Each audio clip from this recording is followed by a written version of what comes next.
This is the CBS Evening News with Dan Rather and Connie Chung. Good evening. Connie is off tonight. The Republicans are finally getting what they wanted. The House Banking Committee opened hearings today on Whitewater and the Clinton administration.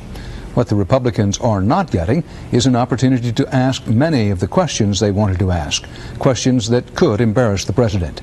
Our coverage begins with Chief Washington correspondent Bob Schieffer. The committee will please come to order. Just minutes in, the hearing broke down in partisan bickering. Mr. Hinchey. Aye. Republicans fumed as Democrats voted to bar any questions about the suicide of White House aide Vince Foster. There's been too much freelance investigating, said Chairman Gonzalez.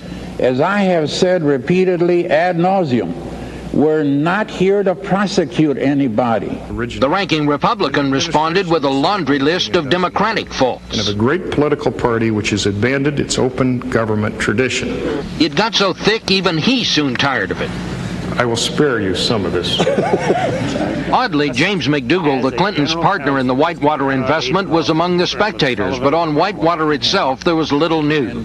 As expected, Lloyd Cutler, the new White House counsel, said administration aides did nothing illegal when they tipped the White House that federal investigators were looking into Whitewater, the Arkansas land development the Clintons invested in when he was governor. I have concluded there was no violation of any ethical standard, but that it would have been better if some of the issues that arose had been handled differently than they were.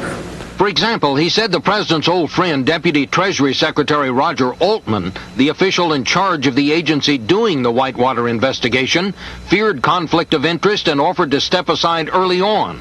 But Bernard Nussbaum, the White House counsel at that time, urged him to stay on.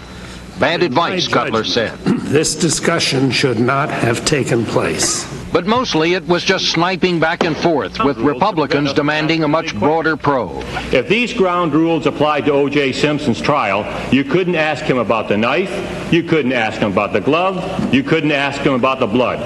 All under these ground rules you could ask is, so O.J., how was your flight to Chicago? Neither the testimony nor a stack of internal White House documents released by the committee contained any startling new information, but that may change later in the week when the White House officials involved in all this are called to testify. Bob Schieffer, CBS News at the Capitol. President Clinton could have watched the Whitewater hearings on television if he wanted to. Apparently, he didn't want to. Correspondent Rita Braver joins us now live from the White House. Rita, what was the strategy there on this opening day of the Whitewater hearings? Well, you're right, Dan. They made a big point of saying that the president was much too busy being presidential to watch these hearings. He was helped by the fact that he had two Middle East leaders here and a peace to talk about. In addition, he's had some congressional leaders come in. They were able to make some progress on the crime bill, which is believed to be quite important to the American people. What they were trying to show was perhaps even a little more business than usual here, Dan. And what are White House officials saying about how the hearings went today? Well, Lloyd Cutler is going to return to a chorus of attaboys. The word I heard most, I think, was masterful about his performance. What they hope is that people who are watching these hearings will be either so mystified by the details of who said what to whom that they won't care, or that they will believe that the Republicans were cheap shot artists, Dan. For the president, is there anything they're really worried about? Well, I think they always have to be worried in a situation that they don't control. As Bob Schieffer mentioned, there's a panel of White House officials that's going to come up. There will be testimony from the former White House counsel, Bernard Nussbaum, who's not considered to have been quite as smooth as Lloyd Cutler. In addition, there are going to be Senate hearings. The senators so far have not been quite as warm toward the president as the House members have. A couple of people here today mentioned to me they hope that maybe some Democratic senators were watching today's hearings and getting some hints, Dan. Rita Braver at the White House. Thanks.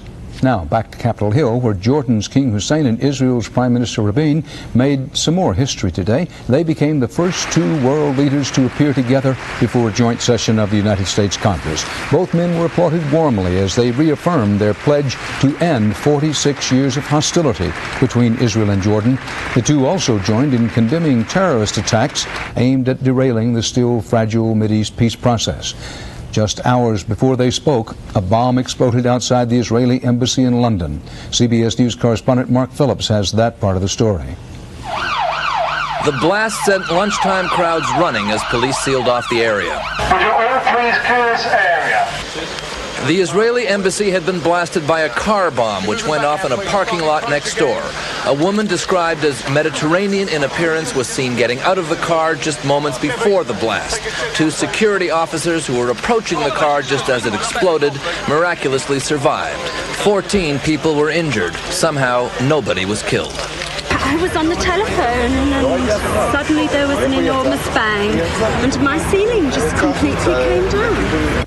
Suspicions were immediate. Here, I assume that it's somebody trying to disrupt the peace process in the Middle East. And in Washington. That we face an international terror which is organized by very radical Islamic groups, and I believe they are linked to Iran.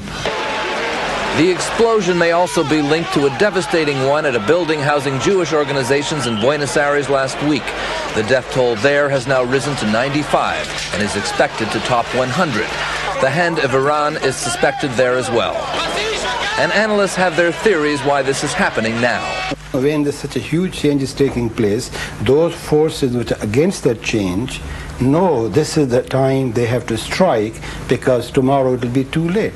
There's a perverse Middle Eastern logic to all this. As the peace process has begun to show promise, an old battle has been renewed, and Western capitals once again find themselves on the front line in an international fight against terrorism. Mark Phillips, CBS News, London. And straight ahead on tonight's CBS Evening News, the latest from the dying fields of Zaire, where the U.S. military finally gets some water moving to thirsty refugees. Plus, Eye on America. Tonight, no end of hope from a winner on wheels. I haven't done this.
The United Nations says more refugees are heeding appeals to go back to Rwanda, abandoning the horrific camps in Zaire. Still, more than 1 million remain. U.S. military aid is finally reaching the refugees. It's too little and too late for many, but still sorely needed. Again tonight, we warn you, the photographs in Barry Peterson's report from Zaire are graphic. Okay, MPs, lead the way. And with that, Operation Support Hope was on the road. Priority 1, setting up a water purification system. I'll do it starting in about another hour. And we're rock and rolling now, sir. Check. Rock and roll and work fast. We know that we're saving a lot of lives. That's why you see everybody busting so much. And in record time, the first trickle of clean water. Way to go, said the Americans, with handshakes all around. The precious water can't come soon enough. The desperate drink anything. That's what's killing them. There's no water here. There's somewhere between 300,000 and 400,000 people in this camp, and there is no water. Each day, a grim harvest of death left along the roadside. One way to help, antibiotics specific to this strain of cholera. Antibiotics that will be flown in soon. Flown into an airport almost at meltdown. The problem is not the runway. You can land a plane on this runway every few minutes. The problem is what to do once the plane has landed. It's got to be parked somewhere, and there's not very much space. Until there's room here, the planes have to wait up there. Some planes never land. Their precious cargo turned back. Aid agencies want the military to take charge. They're our only hope. If the Americans and the French and the Brits can't turn it around with the help of the aid agencies, then this whole operation is doomed. Sorry, those aren't our orders, said the commander of Operation Support Hope. take over is not the right word to use. We're here to help, and we're going to assist in every way we can, and we are going to make a difference. How soon? Days or weeks? The desperate have no other choice but to wait. Barry Peterson, CBS News, Goma, Zaire. Aides to President Clinton told Congress today that the U.S. government moved as fast as it could to help the Rwandan refugees, but senators of both parties criticized the Clinton administration for failing to act earlier. As CBS News national security correspondent David Martin reports tonight, U.S. aid continues to run far behind the needs of the refugees. A water filtration system waits to be loaded aboard a military transport in California bound for Africa. Its 22-hour non-stop flight is tracked by officers in the Pentagon's Situation Room. Again, air refueled somewhere in the vicinity of Greece over the Mediterranean Sea, and then it flew straight into Goma. But it will take days, in some cases weeks, to deliver all the supplies that are needed now in Goma. Ships, not planes, are being used to deliver much of what is needed. On the last ship with equipment that we will need on there will arrive 30 days from now. The first ship is scheduled to arrive in Kenya on Saturday, but from there it is an 1,100-mile journey over land at an estimated speed of 20 miles per hour. Agonizingly slow compared to the speed with which death is racing through the refugees. Is it too little, too late? People always ask me that question. I have only one answer for that. It is not too late for the living. The American military is the only organization in the world that can even begin to cope with a disaster so large in a place so far away. But even its best efforts are only a drop in a sea of human suffering. But it's a start. I mean, you can sit there and you can be mesmerized by the problem and do nothing, or you can start to do something. That's exactly what we intend to do. Within the next few days, the U.S. hopes to begin flying troops directly into Rwanda to set up aid stations that can entice refugees to return to their homes. David Martin, CBS News, the Pentagon. After a few months of calm, the conflict in Bosnia is heating up again. Serbian forces are preparing to block the only supply route into Sarajevo, accusing the Muslim government of using it to smuggle arms. The Serbs have also renewed attacks on the eastern town of Gorazda. NATO warplanes have stepped up surveillance flights over that Muslim enclave. Stay here with us for more of the CBS Evening News, including how many older Americans may be taking prescription drugs that are hazardous to their health.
The federal government settled a lawsuit today over radiation at a uranium processing plant in Ohio. Thousands of former workers at the Fernald plant will receive at least $20 million to pay for medical monitoring and emotional distress. Employees of the company that ran the plant for the Energy Department charged that they were never told of radiation dangers. If you are a senior American, the chances are good that you're taking a prescription drug that could put you in danger. That is the alarming finding of the first major study of its kind. Correspondent Jacqueline Adams has the details. Tomorrow's Journal of the American Medical Association reports what's being called a medical disgrace. At least 6 million Americans, a quarter of all senior citizens, are taking potentially hazardous prescription drugs. Most of the side effects of the drugs were that they slowed people down mentally, slowed them down physically in ways that a senior citizen may not realize is due to the drugs. The result, billions of dollars worth of preventable accidents and hospitalizations. Over 100,000 people a year in the United States have drug-induced memory loss. The 7th of all the hip fractures in older people are caused by adverse drug reactions. Authors identified 20 drugs which typically create problems for patients over age 65. Sedatives like Valium and Librium, painkillers like Darvon, and muscle relaxers like Flexeril, which doctors prescribe despite the red flags frequently waved by worried pharmacists. Most of the time, the doctor tells you, that's the way I want it, that's okay, I know my patient. One of the main reasons why doctors misprescribe drugs to anyone, including elderly, is that they don't know any better. And into their ignorance comes $10 billion a year worth of drug industry promotional money. Still, the authors urge seniors not to stop taking their medications. Instead, they advise patients to take all their pills to a doctor they trust and double-check both their medications and their dosages. Jacqueline Adams, CBS News, New York. Another new report out tonight reports progress in reducing lead exposure for most Americans, except for children in poor neighborhoods. While blood levels of lead have fallen sharply since the 70s, lead in the flaking paint of older homes remains a serious health concern for children. Coming up next on the CBS Evening News, a mother could lose custody of a child for sending her to daycare.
Wildfires in the western United States are keeping thousands of firefighters busy. This one is at the Warm Springs Indian Reservation in northern Oregon. The flames have charred as much as 6,000 acres of land. For a time, the fire was threatening a resort village on the reservation, forcing about 200 people to evacuate. But there are no reports of any injuries. A county judge in Michigan has touched off a nationwide debate with a ruling in a child custody battle between a mother and a father. Correspondent Giselle Fernandez reports tonight on how the judge reached his decision and why it has women's rights advocates very angry. For 19-year-old Jennifer Ireland, it was a crushing blow. A Michigan judge ordered her to give up her 3-year-old daughter because she planned to send her to daycare. I don't understand his ruling. It's just so confusing. Jennifer, who is still unmarried, has raised Miranda since birth. She won a scholarship to the University of Michigan and insists she was trying to better herself. But the judge objected to her plans to rely on daycare so she could attend classes. He wrote the minor child will be in essence raised and supervised a great part of the time by strangers. The judge instead granted custody to the child's 20-year-old father because his mother would help raise the child. Stability for this child. Stability, a place where the child knows it's hers. And that's what this case is all about. Feminist groups protested outside the court. For any judge today to make a decision about custody of a child based on the amount of time they spend in child care has got his head in the sand. I've offered Miranda a stable home for 3 years. She doesn't look at where we're living as stability. She looks to me as stability. Jennifer will retain custody for the next 2 weeks as she appeals the ruling. Right now, Miranda knows nothing of the custody battle. The cameras, she's told, are there because she's so beautiful. Giselle Fernandez, CBS News, New York. Airfares have been up, but now major airlines are slashing their fares for flights after the summer travel season. American Airlines kicked things off yesterday by announcing discounts of up to 40% for travel between August 15th and December 14th. Today, United and US Air said they will offer similar discounts. On Wall Street today, stock prices were mostly lower. The Dow Jones Industrial Average closed down more than 6 points.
A rally is planned at the White House tomorrow to celebrate the 4th anniversary of the Americans with Disabilities Act, the law that guarantees the handicapped greater access to public facilities. In tonight's Eye on America, we'd like you to meet one of the people who will be there. She can't walk, but as correspondent John Blackstone reports, that has not stopped her from changing the world for people like herself. Ever since the wheel was invented, some of those who depend on it most have had little to do with designing its uses. Until Marilyn Hamilton came along. When I'm going somewhere, people stop me and go, "Cool wheel!" I've seen you zooming around and they said, "I just got to come up and say hi." Hamilton wanted only to build a better wheelchair for herself. When I first came into the industry, it was a stainless steel dinosaur wheelchair. She ended up building a company that is changing lives. You feel like it's a part of your body. You know, it's just effortless. It just does whatever you want it to do. Her lightweight, high-tech wheelchairs are designed for action. Let me just come forward and see what happens if I do this. It was action, after all, that put her in a wheelchair 15 years ago, after she crashed while hang gliding. To find myself lying on the side of a mountain, my hopes are gone, my dreams were totally diminished, and I thought life was over. She turned to her hang gliding pals for help. You can't leave me in this dinosaur. You must create a better wheelchair. Our hang gliders had more technology than what was being offered to me for my legs. They came up with designs that are making the dinosaurs extinct. We have lavender, hot pink, white, black diamond, teal, blue, silver. But this isn't about fashion. It's about freedom. What do we want? Healthcare! When do we want it? Now!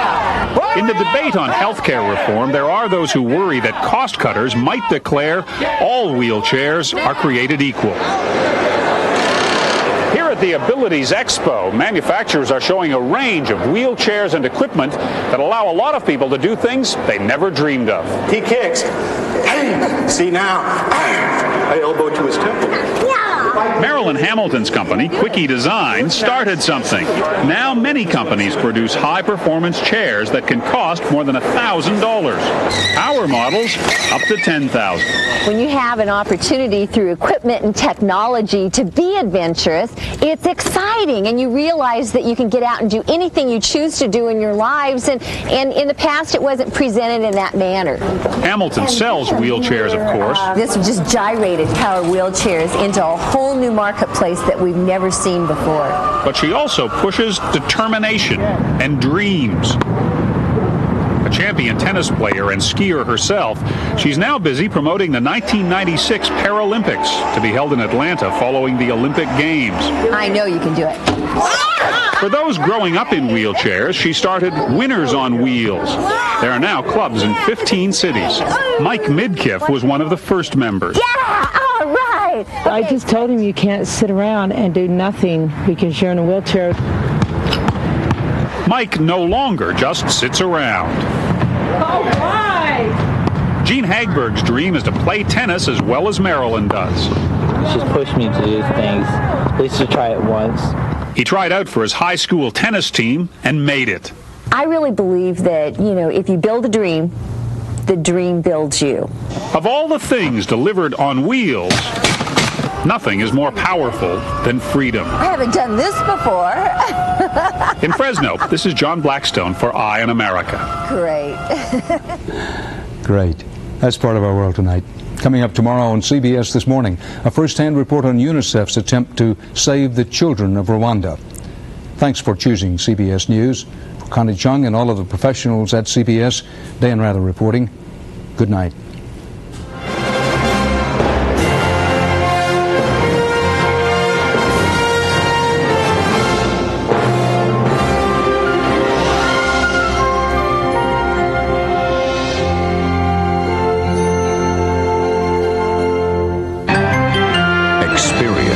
CBS News.